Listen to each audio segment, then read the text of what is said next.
मध्य प्रदेश तक है। मध्य प्रदेश के करोड़ों लोगों की भरोसेमंद आवाज मध्य प्रदेश तक न्यूज, खबर को दिखेगी अंजाम चाहे जो हो। नमस्कार, आदाब, सलाम। मैं हूं इस्लाम और आप देख रहे हैं मध्य प्रदेश तक। मध्य प्रदेश तक में दो टूक की हम बात करते हैं और इस दो टूक में हम आपको राजनीतिक गतिविधियां, समसामयिक घटनाओं से आपको अवगत कराते हैं। आज हम आपको भारत का वो पहलू दिखाने जा रहे हैं जिसमें कानूनी प्रक्रिया के तहत आपके ऊपर कार्रवाई की जाती है और उस कार्रवाई से किस तरह से एफआईआर दर्ज होते हैं। आज वो सारी प्रक्रिया जब 30 जून की रात होगी तो वो सारी की सारी प्रक्रिया धरी की धरी रह जाएंगी, मतलब बदल जाएंगी। नए कानून के तहत कार्रवाइयां होंगी, एफआईआर होंगी। तो आइए चलते हैं, जानते हैं कि क्या है पूरा मामला, कि किस तरह से 97 मामलों में संशोधन हुए हैं और इन संशोधन कौन कौन से वो संशोधन है जिसमें पूरा का पूरा हम आपको अवगत कराएंगे। हत्या मतलब धारा 302 और धोखाधड़ी का मतलब होता है 420। लगभग सभी जानते हैं, लेकिन अब 1 जुलाई से हत्या का मतलब धारा 302 नहीं बल्कि 103 और धोखाधड़ी का मतलब धारा 420 नहीं बल्कि धारा 316 होगा। दरअसल अपराध और न्याय मामले में प्रणाली से जुड़े भारत के 3 कानूनों में बड़ा बदलाव होने जा रहा है। इस बदलाव के बाद अपराध से संबंधित धाराएं, उनकी विवेचना और न्यायिक प्रक्रिया में बड़ा बदलाव देखने को मिलेगा।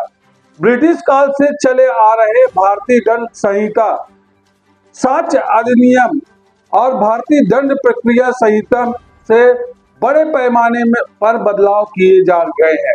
अब इन कानूनों के नए नाम भी होंगे, जिसमें भारतीय कानून संहिता, भारतीय साक्ष्य अधिनियम और भारतीय नागरिक सुरक्षा संहिता नए नाम हो जाएंगे। इन कानूनों के लागू होने के पहले मध्य प्रदेश में पुलिस को प्रशिक्षित किया जा रहा है ताकि आपराधिक विवेचना में किसी प्रकार की कोई गलती न हो। सागर स्थित जवाहरलाल नेहरू पुलिस अकादमी और पुलिस ट्रेनिंग स्कूल में इन पर प्रशिक्षण चल रहा है। कैसा होगा इन बड़े कानूनों में बदलाव? ये 3 कानून भारत की पुलिस और न्याय व्यवस्था की धुरी है। अपराध संबंधी विवेचना से लेकर कानूनी प्रक्रिया तक इनका उपयोग होता है।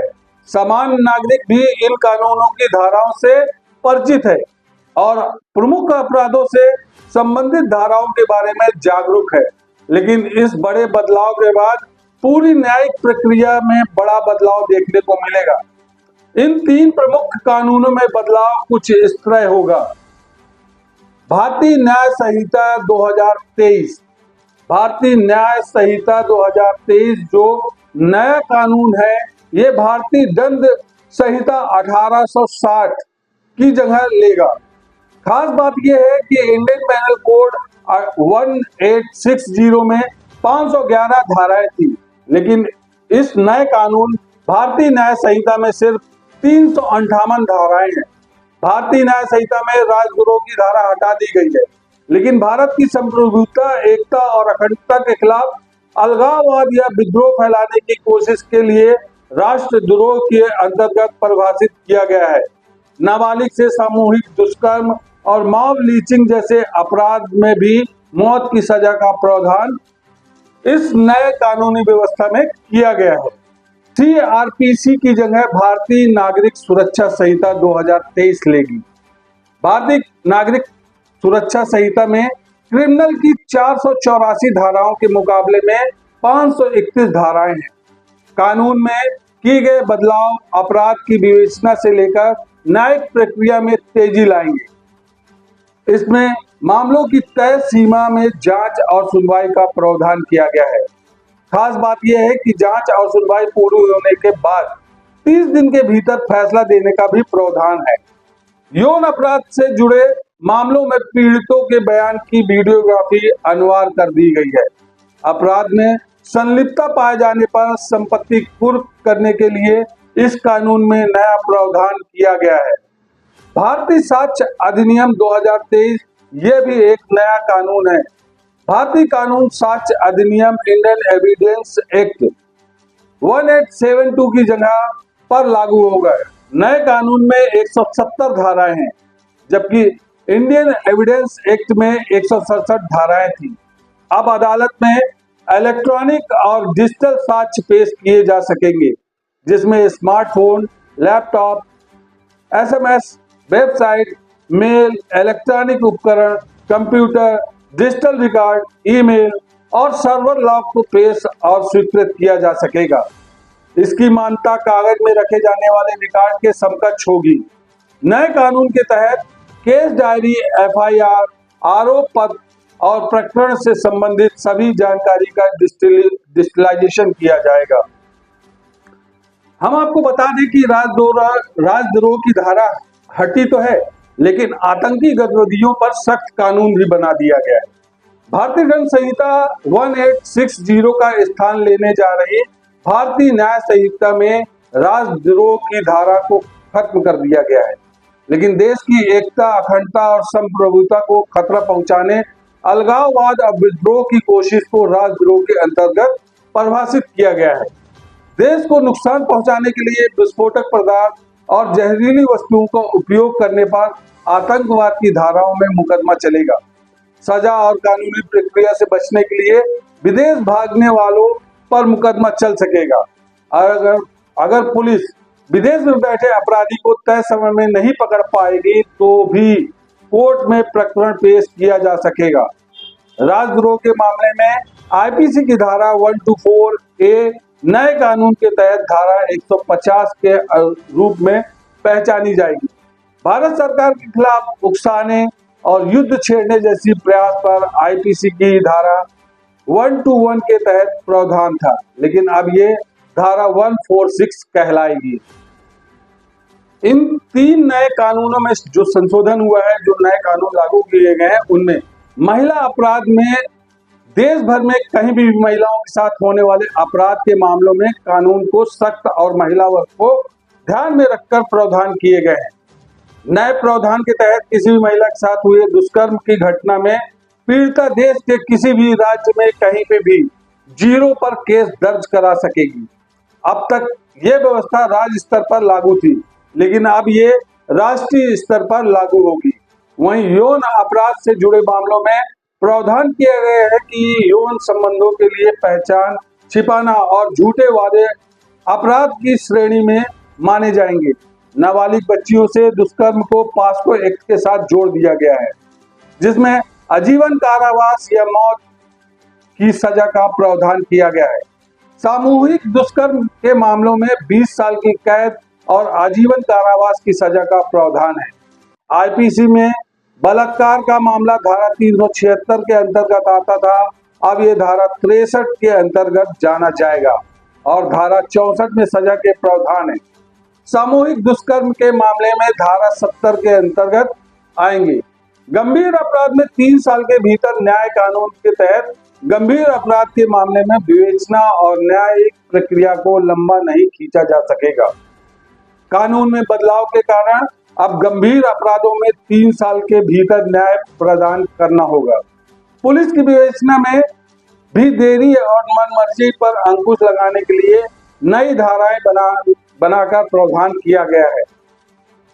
इसके तहत तय समय सीमा में विवेचना, तलाशी और जब्ती की वीडियोग्राफी, गिरफ्तार व्यक्तियों के बारे में परिजनों को जानकारी देना अनिवार्य किया गया है। पीड़ितों और गवाहों को राहत वाले प्रावधान, नए कानूनों के तहत पीड़ितों और गवाहों की समस्या को ध्यान में रखकर कई प्रावधान किए गए हैं।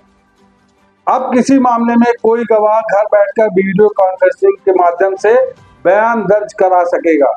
कोर्ट जाने की जरूरत नहीं होगी। 3 साल से कम सजा वाले केस और 60 साल से ज्यादा उम्र वालों से पूछताछ के लिए मजिस्ट्रेट की अनुमति लेना अनिवार्य होगी। 7 साल से ज्यादा सजा के मामलों में फॉरेंसिक रिपोर्ट अनिवार्य होगी। 7 साल से ज्यादा सजा के मामले में पुलिस हथकड़ी लगाने के लिए स्वतंत्र रहेगी।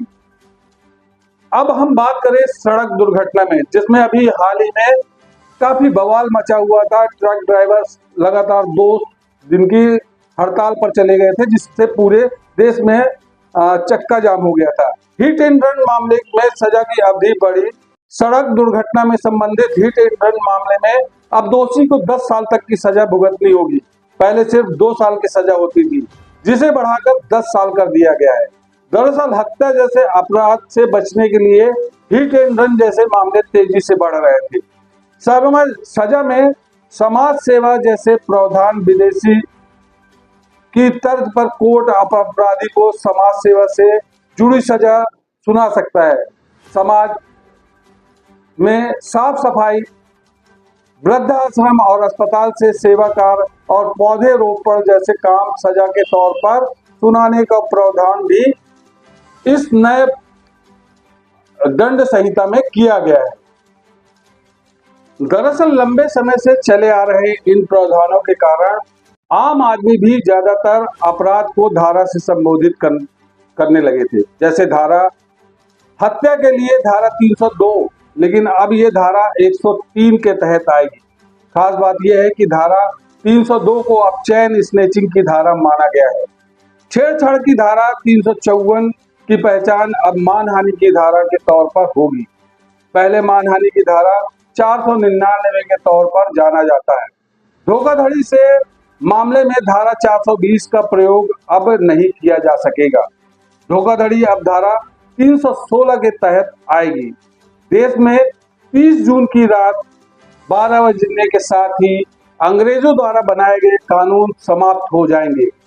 1 जुलाई से इनकी जगह 3 नए आपराधिक कानून लागू हो जाएंगे। इस नए कानून के लागू होने के बाद देश में आईपीसी और सीआरपीसी की छुट्टी हो जाएगी। अब किसी भी अपराध की एफआईआर किसी भी थाने में दर्ज कराई जा सकेगी। इसके अलावा भारतीय दंड संहिता आईपीसी, भारतीय दंड प्रक्रिया संहिता सीआरपीसी और 1872 के तहत साक्ष्य अधिनियम की जगह नए क्रिमिनल कानून देश में लागू होंगे। भारतीय दंड संहिता, भारतीय नागरिक सुरक्षा संहिता और भारतीय साक्ष्य अधिनियम लागू हो जाएंगे। नए कानून में जांच, ट्रायल और अदालती कार्रवाई में तकनीकी उपयोग पर विशेष जोर दिया गया है। Crime and criminal tracking network system application में 23 कार्यात्मक संशोधन किए गए हैं, जो कि तकनीकी तौर पर एफआईआर करने में मदद करेंगे। तो ये थी 3 नए कानून संशोधन को लेकर हमारा विश्लेषण कि कौन कौन सी धाराएं नई जुड़ेंगी और कौन कौन सी धाराओं में बदलाव किया गया है। इन धाराओं के बदलाव के साथ साथ जब 1 जुलाई से नए कानून लागू होंगे, उसके तहत सारी धाराओं के मायने भी बदल जाएंगे। तो हमें आप कमेंट सेक्शन में जरूर बताएं कि हमारा ये विश्लेषण आपको कैसा लगा। और चैनल को अगर अभी तक आपने सब्सक्राइब नहीं किया है तो सब्सक्राइब कर लें, वीडियो को लाइक करें। तब तक के लिए मुझे इजाजत दें। नमस्कार, जय हिंद। न बेमतलब के मुद्दे, न बेमतलब की बहस, खबर सिटी से लेकर गांव तक की, संसद से लेकर सड़क तक की, मध्य प्रदेश तक है। मध्य प्रदेश के करोड़ों लोगों की भरोसेमंद आवाज मध्य प्रदेश तक न्यूज। खबर तो दिखेगी, अंजाम चाहे जो हो।